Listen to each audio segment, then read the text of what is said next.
નમસ્કાર વિદ્યાર્થી મિત્રો, હું doctor BM Desai, arts college Patan, Gujarati વિભાગ. તો અગાઉના વિડીયોમાં આપણે કોલેજ વિશેની માહિતી મેળવી હતી અને અર્વાચીન ગુજરાતી સાહિત્યના પ્રમુખ ગદ્ય પ્રકારો ટૂંકી વાર્તા, નાટક, એકાંકી અને નિબંધ વિશે સમજૂતી આપી હતી. હવે એકમ એકનો આજે બીજો વિભાગ, એકમ એકનો અલંકારનો પરિચય. તો અલંકાર એટલે સાદી ભાષામાં આભૂષણ, ઘરેણું, જેના વડે સાહિત્ય કૃતિ શોભી ઉઠે તે અલંકાર. દંડી કહે છે, અલંકાર એક કાવ્યમાં સુંદરતા લાવનાર વિશિષ્ટ તત્વ છે. કાવ્યમાં સીધા સાદા કથનથી વૈચિત્ર્ય કે સૌંદર્ય જન્મતું નથી. આથી કવિ પોતાના અનુભવની સુંદર સચોટ અભિવ્યક્તિ માટે અલંકારનો આશ્રય લે છે. શ્રી જયંત કોઠારી તેમના ભારતીય કાવ્ય સિદ્ધાંતમાં કહે છે, પોતાને અભિપ્રેત વક્તવ્ય સચોટતાથી વ્યક્ત કરવા કવિ અલંકાર પ્રયોજે છે. તો શ્રી વિષ્ણુપ્રસાદ ત્રિવેદી અલંકારના કાર્ય વિશે સમજાવતા વાત કરે છે. તો અલંકાર એ રમ્યતા અને આકર્ષણ વધારવા કવિ વાપરે, પણ બહુધા તો તે ભાવના સત્યના આવિષ્કાર માટે આવશ્યક છે.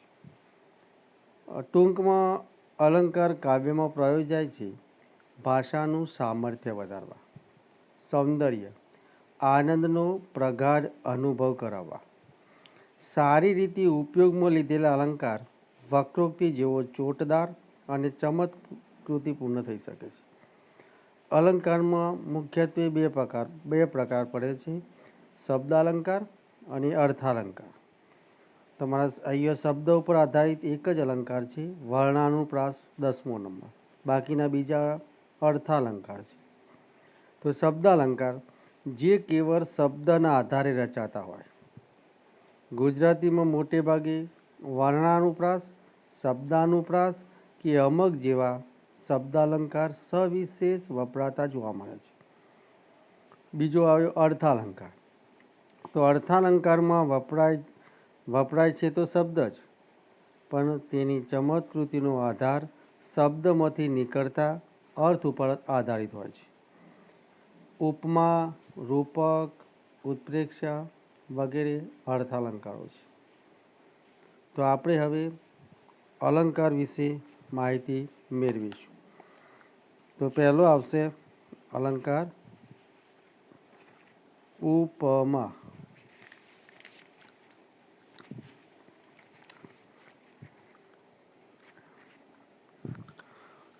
તો ઉપમા અલંકારમાં બે વસ્તુ વચ્ચે ચમત્કૃતિ ભરી સરખામણી કરવામાં આવે છે, એટલે કે તુલના કરવામાં આવે છે. કોઈ બે અસમાન વસ્તુઓ વચ્ચે દેખીતી રીતે કોઈ સામ્ય ન હોય, છતાં એ બંને વચ્ચે રહેલી કોઈક ચારુતા ભરી સમાનતાને કારણે જ્યારે એમની વચ્ચે સરખામણી કરવામાં આવે ત્યારે ઉપમા અલંકાર કહેવાય છે. દાખલા તરીકે, એનું મુખ ચંદ્ર જેવું સુંદર છે. તો આ વાક્યમાં ચંદ્રની સુંદરતા અને મુખની સુંદરતાની સરખામણી કરવામાં આવી છે, માટે ઉપમા અલંકાર છે. ઉપમા અલંકારમાં એક વસ્તુની બીજી વસ્તુ સાથે ચમત્કૃતિ ભરી સરખામણી કરવામાં આવે છે. જે મૂળ વસ્તુની સરખામણી કરવામાં આવે છે એને ઉપમેય કહેવામાં આવે છે, અને જેની સાથે સરખામણી કરવામાં આવે છે એને ઉપમાન કહેવામાં આવે છે. જેમ કે ઉપર આપેલા દૃષ્ટાંતમાં મુખ એ ઉપમેય છે અને ચંદ્ર એ ઉપમાન છે. આ બંને વચ્ચે કોઈ સમાન તત્વ હોવાને કારણે એમની વચ્ચે સરખામણી થઈ હોય છે. એવા સમાન તત્વને સાધારણ ધર્મ કહેવામાં આવે છે. ઉપરના ઉદાહરણમાં સુંદરતા એ સાધારણ ધર્મ છે. અલબત્ત ક્યારેક આ સાધારણ ધર્મ સ્પષ્ટ રીતે દર્શાવ્યો ન પણ હોય, સૂચિત હોય એવું પણ બને છે. જેમ કે ગોલછડી સમોવડી એક બાલિકા હતી. ગોલછડી સમોવડી એક બાલિકા હતી. એ પંક્તિમાં ગોલછડી અને બાલિકાને સરખા ગણ્યા છે, સમાન ગણ્યા છે, પણ એમની વચ્ચે રહેલા સામ્યના તત્વનો નિર્દેશ મળતો નથી. એમની વચ્ચે શું સરખામણી થઈ છે એ સામ્યનો કોઈ નિર્દેશ મળતો નથી. એટલે સમજવાનું કે ગોલછડીમાં જેમ નજાકત, સૌંદર્ય અને રમણીયતા રહેલા છે એ બધા તત્વો પેલી બાલિકામાં પણ છે. આમ એ બંને વચ્ચેનો સાધારણ ધર્મ સુંદરતા. ઉપમા અલંકાર આ સામ્યનું સૂચન કરનાર શબ્દને ઉપમાવાચક શબ્દ તરીકે ઓળખવામાં આવે છે. ગોલછડી સમોવડી બાલિકા હતી એ પંક્તિમાં સમોવડીને ઉપમાવાચક શબ્દ કહેવાય, કેમ કે શબ્દ ગોલછડી અને બાલિકા વચ્ચેના સામ્યનો નિર્દેશ કરે છે. સરખું, સમાન જે અર્થો બતાવતા શબ્દો એ ઉત્પ્રેક્ષાવાચક ઉપમાવાચક શબ્દો છે. ઉપમાવાચક શબ્દોમાં જોઈએ, જે ઉપમાવાચક અલંકારમાં ઉપમાવાચક શબ્દો કયા કયા જે સીધા તમને સમજાઈ જાય. જેમ કે દાખલા તરીકે આપણે ઉપમાવાચકના શબ્દો લઈએ. જેવો, જેવી સરખામણી કરવા માટે જેવો, જેવી, સમોવડી, માફક, પેઠે, સમાન, સરખું, તુલ્ય ઉપરાંત સામ્ય સૂચવતો સો, સી, શું વગેરે ઉપમાવાચક શબ્દો કહેવાય. ક્યારેક જેમ શબ્દ પણ સરખામણીનું સૂચન કરી જાય છે. આમ ઉપમા અલંકારમાં 4 અંગો હોય છે: ઉપમેય, ઉપમાન, સાધારણ ધર્મ અને ઉપમાવાચક શબ્દ. આ ચારેય અંગો જ્યારે હાજર હોય, ચારેય અંગો એકસાથે હાજર હોય ત્યારે પૂર્ણોપમા કહેવાય. પણ આ ચારમાંથી એક કે તેથી વધુ અંગનો લોપ થયો હોય ત્યારે લુપ્તોપમા કહેવાય. જો ઉપમાનનો લોપ થયો હોય તો ઉપમાન લુપ્તા, સાધારણ ધર્મનો લોપ થયો હોય તો ધર્મલુપ્તા અને ઉપમાનવાચક શબ્દનો લોપ થયો હોય તો વાચક લુપ્તા ઉપમા કહેવાય છે. આપણે ઉપમા અલંકારના અન્ય ઉદાહરણો જોઈએ. હથેલી તો નાગર વેલ કેરા, કોરેલ કોઈ નવ પર્ણ જેવી, સ્પર્શી હતી શીતલ લાલીમાં ભરી. આપણે આગળ જોયું કે ઉપમાવાચક શબ્દો તો જેવા, જેવો, જેવી, સમોવડી, માફક, પેઠે, સમાન, સરખું, તુલ્ય અને સો, સી, શું આ ઉપમાવાચક શબ્દો છે. તો આ ઉદાહરણમાં તમે હથેલી તો નાગર વેલ કેરા, કોરેલ કોઈ નવ પર્ણ જેવી, જેવી શબ્દ એ ઉપમાવાચક શબ્દ છે, એટલે આ ઉપમા અલંકાર છે એમ કહી શકાય. તો અહીં કોમળ હૂંફભરી હથેળીને નાગરવેલના કૂણા સાતાદાયક પાન સાથે સરખાવીને ઉપમા અલંકાર પ્રયોજાયો છે. અન્ય ઉદાહરણ જોઈએ. અંબોડે યૌવનના અડપલું કરતા શેલ સો વાયુ વાય. આમાં શું વાયો એ ઉપમાવાચક શબ્દ છે. એના ઉપરથી આપણને ખબર પડી જાય કે આ ઉપમા અલંકારનું દૃષ્ટાંત છે. અન્ય ઉદાહરણ વિકસેલ ચંપક પુષ્પ શું એ સ્મિત જર્યું મેં કર ધર્યું. આમાંય પણ ઉપમાવાચક શબ્દ શું આવ્યો છે એના ઉપરથી સમજી શકાય કે આ પણ ઉપમાનું ઉદાહરણ છે. મારા વાડાનો મહિનો નભ કલગી સમો, ગરવીલો પારિજાત. આમાંય સમો શબ્દ એ ઉપમાવાચક છે, એટલે એના ઉપરથી સમજાય કે આ ઉપમા અલંકારનું ઉદાહરણ છે. આગળનું ઉદાહરણ લાંબા કરેલા રૂપેરી પાણીવાળી નદી જેવા હાથમાં ફૂલ શ્વેત કમળ જેવા લાગવા માંડ્યા. જેવા શબ્દ એ ઉપમાવાચક છે. પરોઢની કોમળતા સમૂહ ગમ્યું તારું મને દર્શન પહેલી વાર. સમૂહ એટલે સરખામણીનું પ્રતીક છે, એટલે એના પરથી ખબર પડે કે આ ઉપમાવાચક અલંકાર છે. હવે આપણે જોઈશું બીજો અલંકાર રૂપક. તો રૂપક અલંકારમાં ઉપમેય અને ઉપમાન વચ્ચે અભેદ દર્શાવવામાં આવે છે. એ બંને એક જ હોય એ રીતે બતાવવામાં આવે છે. ઉપમા અલંકારમાં ઉપમેયની ઉપમાન સાથે સમોવડું, સમાન, જેવું વગેરે ઉપમાવાચક શબ્દો દ્વારા સરખામણી કરવામાં આવે છે. જ્યારે રૂપક અલંકારમાં આવા ઉપમાવાચક શબ્દોનો લોપ થાય છે અને ઉપમેય તથા ઉપમાન વચ્ચેનો અભેદ દર્શાવાય છે. આમ એમાં ઉપમા અલંકારની જેમ અન્ય 3 અંગો ઉપમાન, ઉપમેય અને સાધારણ ધર્મ તો હોય જ છે. જેમ કે જગ સકલની ત્રાબા કુંડી ભરી તસુએ તસુ. ઉદાહરણ ફરીથી રિપીટ કરીશું. જગ સકલની ત્રાબા કુંડી ભરી તસુએ તસુ. તો બાલમુકુંદ દવેનું આ ચાંદની કાવ્યની પંક્તિ છે. આ પંક્તિમાં સમગ્ર જગતરૂપી ત્રાબા કુંડી ચાંદનીથી રસાઈ ગઈ છે. રાત્રિનું વર્ણન છે, એટલે ચાંદનીથી રસાઈ ગઈ છે એ વાત કહેવાય છે. અહીં જગતને ત્રાબાકુંડી સાથે સરખાવવાને બદલે ઉપમેય એટલે ઉપમેય જગતને ઉપમાન ત્રાબાકુંડી જ કહીને ઉપમેય ઉપમાન વચ્ચે એકરૂપતા સાધવામાં આવી છે. એટલે ઉપમેય જગતને જ ત્રાબાકુંડી કહીને ઉપમેય ઉપમાન વચ્ચે એકરૂપતા સાધવામાં આવી છે. વળી ધૂણી ધખે મારા ધૈર્યની જલતું જીવન કાષ્ઠ. ધૂણી ધખે મારા ધૈર્યની જલતું જીવન કાષ્ઠ. આ પંક્તિમાં પણ ધૈર્યરૂપી ધૂણી અને જીવનરૂપી કાષ્ઠ દ્વારા રૂપક અલંકાર પ્રયોજાયો છે.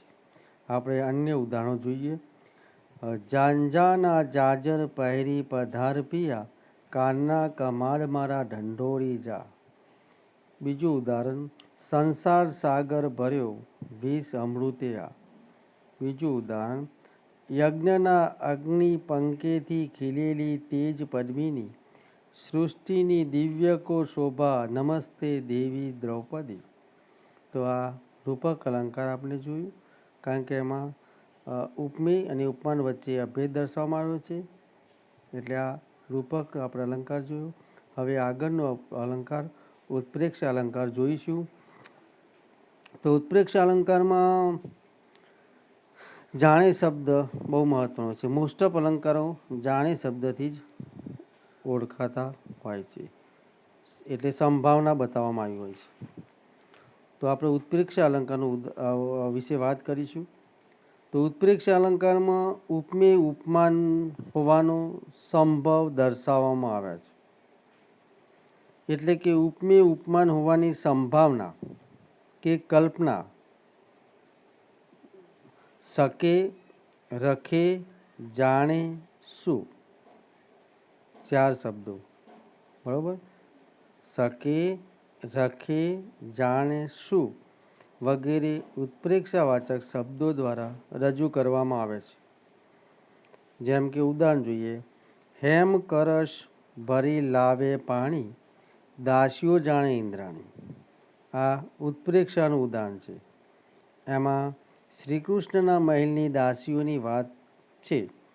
આ દાસીઓ સુવર્ણ કળશમાં પાણી ભરવાનું કામ કરે છે. એ દાસીઓ જાણે ઇન્દ્રાણી હોય એવી કલ્પના કરવામાં આવી છે. દાસીઓ જાણે ઇન્દ્રાણી, એ દાસીઓ જાણે ઇન્દ્રાણી હોય એવી કલ્પના કરવામાં આવી છે. દાસીઓને અને ઇન્દ્રાણીને લગભગ એકરૂપ ગણવામાં આવ્યા છે. અહીં દાસીઓ એ ઉપમેય છે અને ઇન્દ્રાણી એ ઉપમાન છે. આમ ઉપમાનની સાથે ઉપમેયની લગભગ એકરૂપતાની કલ્પનાથી આ ઉત્પ્રેક્ષ અલંકાર થાય છે. જાણે શબ્દથી એ સંભાવના વ્યક્ત થાય છે.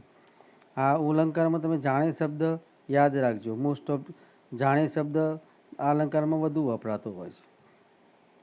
તો અન્ય ઉદાહરણ જોઈએ. વિરાટ જાને ખુલ્લી હથેલી, સમથલ ક્ષિતિજે ઢળતી, આ ઝાલાવાડી જડતી. એટલે પંક્તિમાં આવી જ ગયું છે પહેલી જ. વિરાટ જાને ખુલ્લી, જાને હોય એટલે સમજવાનું કે ઉત્પ્રેક્ષાનું ઉદાહરણ છે. બીજું ઉદાહરણ જોઈએ. મોગરાનો મંડપ હતો, તે મંડપ નીચે તે ઊભી હતી, જાણે ફૂલની લટકતી શેર. બીજા વખત જોઈશું. મોગરાનો મંડપ હતો ને મંડપ નીચે તે ઊભી હતી, જાણે ફૂલની લટકતી શેર. આમાં પણ ઉત્પ્રેક્ષાવાચક શબ્દ જાણે હાજર છે, એટલે ખબર પડી જાય કે આ ઉત્પ્રેક્ષાનું અલંકાર થયું. પછી અન્ય ઉદાહરણ જોઈએ. તને જોઈ જોઈ તોય તું અજાણી, બીજને ઝરૂખે ઝૂકીતી પૂર્ણિમા, જાજેરો ઘૂમટો તાણે. તો આ થઈ ઉત્પ્રેક્ષા અલંકારની વાત. હવે આપણે આગળનો અલંકાર જોઈશું.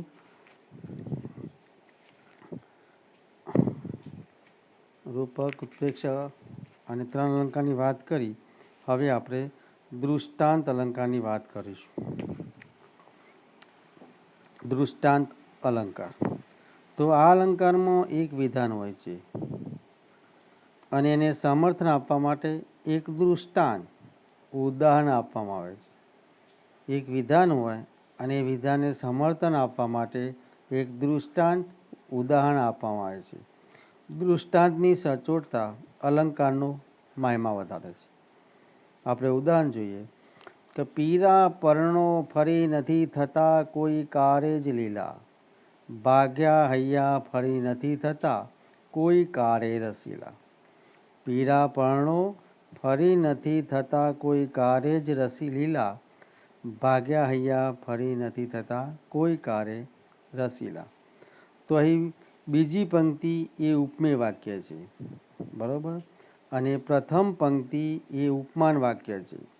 બીજી પંક્તિમાં ભાગેલા હૈયા ફરીથી રસીલા નથી થતા એવું વિધાન કરવામાં આવ્યું છે અને એને પુષ્ટિ આપવા માટે પીળા પર્ણો ફરીથી લીલા થતા નથી એવું દૃષ્ટાંત આપવામાં આવ્યું છે. અન્ય ઉદાહરણો. મારો હિસાબ વિધિ પાસે કશો ન લાંબો, જીવ્યો મરીશ જેમ તારક ત્યાં ખરે છે. એક ઉદાહરણ આપીને આપણે આ અલંકાર વિશે વાત પૂરી કરીશું. એવા તની ગરજ છે વિભુને ન મારી, નૌકા તની ગરજ ના જમ સિંધુ રાખે. તો આપણે આ દૃષ્ટાંત અલંકારની વાત કરી.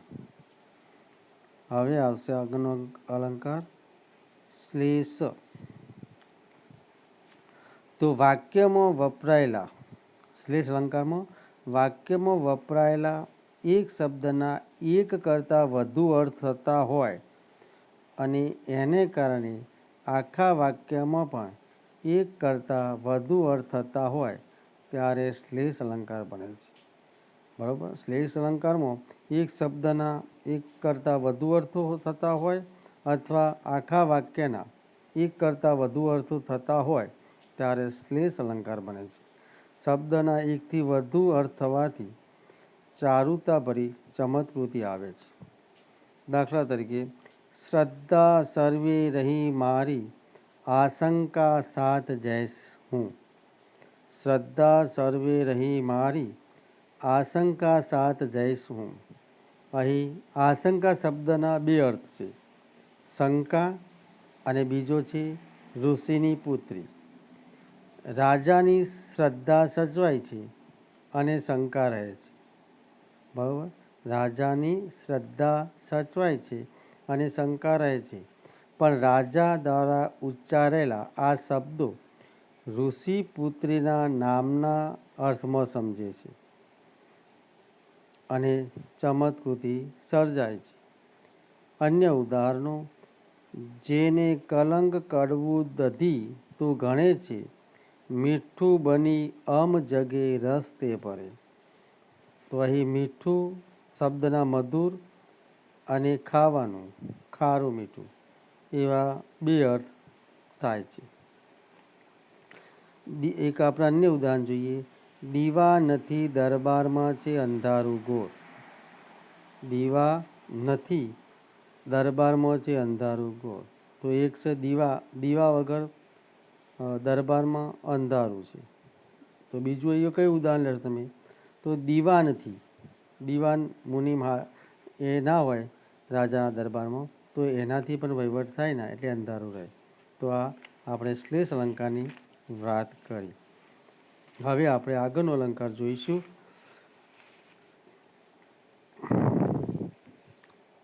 ચાર અલંકાર વિશે વાત કરી. હવે આપણે આગળનો વ્યાજ સ્તુતિ. તો આ અલંકારમાં નિંદા દ્વારા સ્તુતિ અથવા નિંદારૂપી સ્તુતિ કરવામાં આવે છે. આમાં દેખીતા વખાણને બહાને નિંદા કરવામાં આવે છે ત્યારે વ્યાજ સ્તુતિ અલંકાર બને છે. દેખીતા વખાણને બહાને નિંદા કરવામાં આવે ત્યારે વ્યાજ સ્તુતિ અલંકાર બને છે. ગુરુદેવ ઉન્માદ ને અત્યાચારના હરી હતા. આ ઉદાહરણમાં ગુરુજીને દુશ્મન કહ્યા છે. કોઈના દુશ્મન કહીને એમની નિંદા કરવામાં આવી છે. પણ તેઓ કોના દુશ્મન હતા? પણ તેઓ ઉન્માદ અને અત્યાચારના દુશ્મન છે. એ તો એમની પ્રશસ્તિ છે, એ સારા માણસનું લક્ષણ છે. આમ અહીં નિંદાને બહાને સ્તુતિ કરવામાં આવી છે. આ વ્યાજ સ્તુતિનું ઉદાહરણ બને છે. બીજું ઉદાહરણ જોઈએ.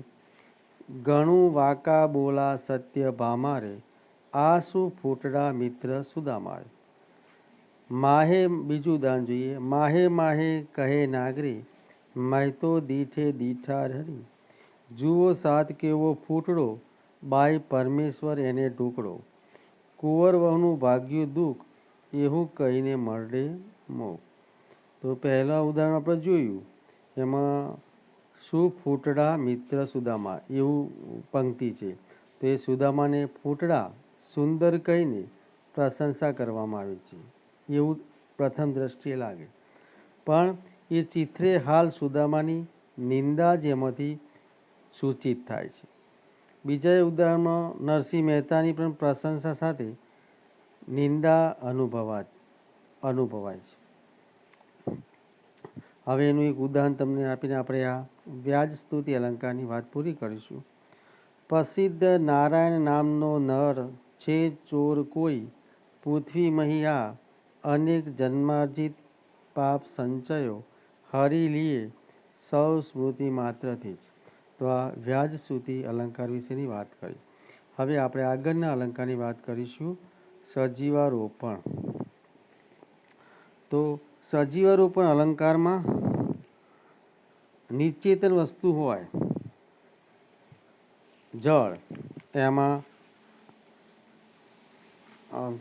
ચેતનનું તત્વ પૂરીને એ જાણે સજીવ હોય એ રીતે બતાવવામાં આવે છે. દાખલા તરીકે આ સજીવારોપણ અલંકાર વિશે. તો આ અલંકારમાં નિચેતન વસ્તુમાં પદાર્થોમાં ચૈતન્યનું આરોપણ કરીને એ જાણે સજીવ હોય એ રીતે વર્ણવવામાં આવે છે. એના ઉદાહરણ જોઈએ. આજ સવારે વાદળાઓએ એક આખું સપ્તાંકી નાટક ભજવી બતાવ્યું. આજ સવારે વાદળાઓએ એક આખું સપ્તાંકી નાટક ભજવી બતાવ્યું. તો આ ઉદાહરણમાં તમે જોઈ શકશો કે અહીં નિર્જીવ નિર્જીવ વાદળા સજીવ મનુષ્યોની જેમ નાટક કરે છે એવી વાત કહેવામાં આવી છે. એટલે જળ વાદળમાં ચૈતન્યનું આરોપણ કરીને એ સજીવ હોય એ રીતે વર્ણન કરવામાં આવ્યું છે. માટે આ સજીવારોપણનું ઉદાહરણ બને છે. અન્ય ઉદાહરણ જોઈએ. નિશાને ઘોર અંધારે પુષ્પની પાદડી રડે, પ્રભાતે સૂર્યના દર્શે નવા તેજે હસી પડે. નિશાને ઘોર અંધારે એટલે રાત્રિના સમયે પુષ્પની પાદરી રડે છે. પ્રભાતે વહેલી સવારે સૂર્યના દર્શને નવા તેજે હસી પડે છે. એટલે આ પાદરી છે એમાં સવારે સૂર્યના દર્શન થતાં એ હસી પડે છે. એટલે નિર્જીવમાં સજીવનું આરોપણ કર્યું છે. એટલે પાદરી રાત્રે રડે છે અને સવારે હસી પડે છે એમ કહેવામાં એ સજીવ હોય એ રીતે વર્ણવાય છે. અન્ય ઉદાહરણો: અંધાર શોક તણી ઓઢણીઓ, નિશ્વાસ નાખતી ઊભી સઘરી દિશાઓ. અંધાર શોક તણી ઓઢણીઓ, અંધાર બરોબર, એમાં શોક એટલે ઓઢણી ઓઢીને અંધકાર છુપાયેલો છે. એમાં નિશ્વાસ નાખતી ઊભી સઘરી દિશાઓ, નિશ્વાસ નાખતી દિશાઓને સજીવ બતાવી. એક અન્ય ઉદાહરણ: આછી ઘેરી પૂર ઉપરની ધૂમ્રની ધૂંધરીમાં ધીરે ધીરે અરવ પગલે ઉતરે અંધકાર. તો ઉપરના ઉદાહરણમાં દિશાઓને મનુષ્યની જેમ નિશ્વાસ નાખતી વર્ણવવામાં આવી છે અને આ બીજી પંક્તિમાં અંધકારને ધીરે ધીરે મનુષ્યની જેમ અવાજ ન થાય એ રીતે ઉતરતો વર્ણવવામાં આવ્યો છે. તો આ સજીવારોપણ અલંકારનું વાત થઈ. હવે આગળના અલંકારની વાત કરીશું, અનન્વય. તો અનન્વય અલંકારમાં ઉપમેય ઉપમાન સાથે નહીં પણ ઉપમેયની ઉપમેય સાથે જ સરખામણી કરવામાં આવે છે. કેમ કે આમાં ઉપમેય માટે બીજું એવું કોઈ સબર ઉપમાન કવિને મળતું નથી. એટલે એવા ઉપમાનને અભાવે કવિ ઉપમેયને ઉપમેયની સાથે જ સરખાવીને ચમત્કૃતિ પેદા કરે છે. મા તે મા જેવી સરળ ઉક્તિમાં અનન્વય અલંકાર છે. કેમ કે અહીં ઉપમેય મા છે અને એની ઉપમેય સાથે જ મા સાથે જ તુલના કરવામાં આવી છે. કેમ કે ઉપમેય જ એ પ્રકારનું છે જેની સરખામણી કરવા માટે એનાથી વધુ સારી બીજી કોઈ બાબત કે ઉપમાન ઉપલબ્ધ થઈ શકે એમ નથી. આમ અહીં ઉપમેય માનો અન્ય કશા સાથે અન્વય જોડાણ થઈ શકે એમ નથી. અન્ય ઉદાહરણ જોઈએ તો હિમાલય એટલે તો હિમાલય. અહીં ઉપમેય હિમાલયની મહત્તા સમજાવવામાં અન્ય કોઈ સબર ઉપમાન ન મળતો એને ઉપમેયને હિમાલય સાથે જ સરખાવવામાં આવ્યું છે. અન્ય ઉદાહરણો: ક્ષત્રિય તે ક્ષત્રિય અને બ્રાહ્મણ તે બ્રાહ્મણ. હવે આગળનું આપણે જોઈશું અલંકાર વ્યતિરેક. તો વ્યતિરેક અલંકારમાં મૂળ વસ્તુની ઉપમેયની અન્ય વસ્તુઓ સાથે ઉપમાન સાથે તુલના કરવામાં આવે છે. આ ઉપમા અલંકારમાં મૂળ વસ્તુની ઉપમેયની અન્ય વસ્તુ સાથે તુલના કરવામાં આવે છે. એમાં ઉપમાન ઉપમેય કરતાં ચઢિયાતું હોય છે. ઉપમા અલંકારમાં એવું હોય છે. જ્યારે વ્યતિરેક અલંકારમાં ઉપમાન કરતાં ઉપમેયની અધિકતા દર્શાવી હોય છે. એટલે ઉપમાન કરતાં ઉપમેય અહીં ચઢિયાતું દર્શાવાય છે. એટલે કે ઉપમેય ઉપમાન કરતાં ચઢિયાતું હોય. જેમ કે વર્ષે ઘડીક વ્યોમ વાદળી રેલોર, માડીનો મેઘ બારે માસ રે, જનનીની જોડ સખી નહીં જડે રેલોલ. અહીં ઉપમેય છે માતાનો પ્રેમ અને ઉપમાન છે આકાશમાંના વાદળ. વાદળ વરસતા વરસાદ પડતા પૃથ્વી પ્રફુલ્લિત થઈ ઉઠે છે. નવજીવન પ્રાપ્ત કર્યું હોય એવું લાગે છે. નવું અનાજ પાકતા જીવ સૃષ્ટિ પરિતોષ અનુભવે છે. આમ વરસાદનો મહિમા વર્ણવાયો છે.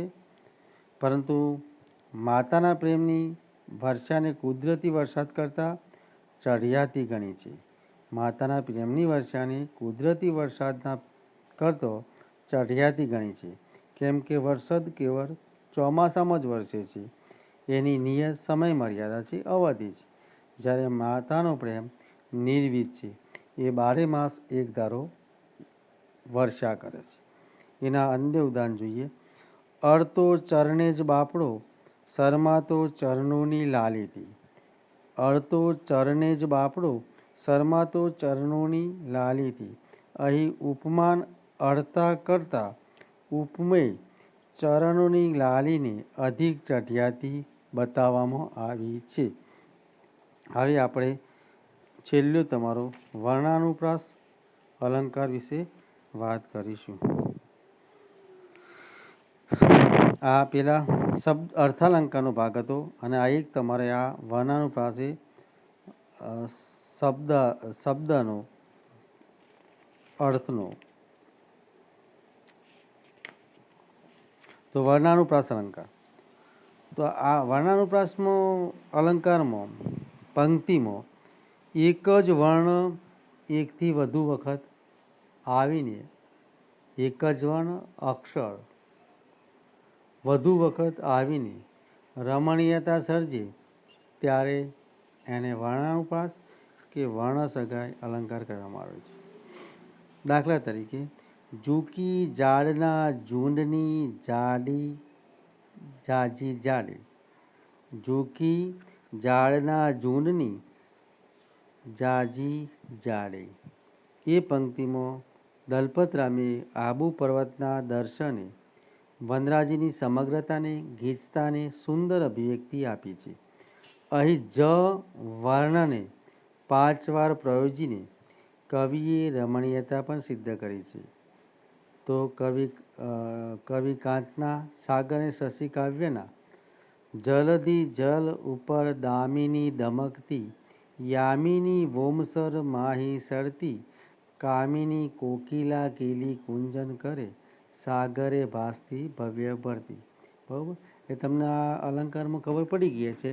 વર્ણ એટલે શબ્દ, એકને એક અક્ષર વારંવાર દરેક શબ્દમાં વપરાતું હોય એને આપણે વર્ણાનુપ્રાસ અલંકાર કહી શકીએ.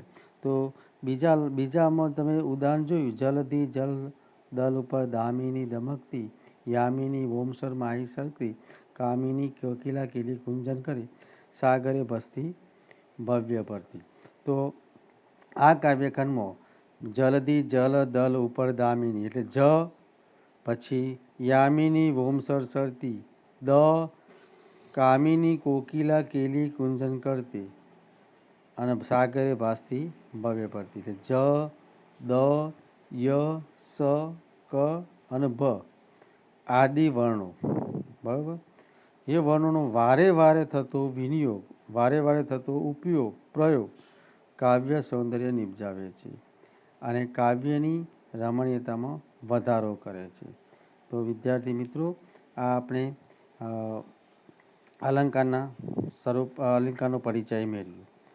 હવે આગળના વિડીયોમાં આપણે નવલકથા ઈચ્છાઓ વિશે વાત કરીશું અને એનું મૂલ્યાંકન આપણે નવલકથાના ઘટક તત્વોને આધારે ઈચ્છાવર નવલકથાનું મૂલ્યાંકન કરીશું.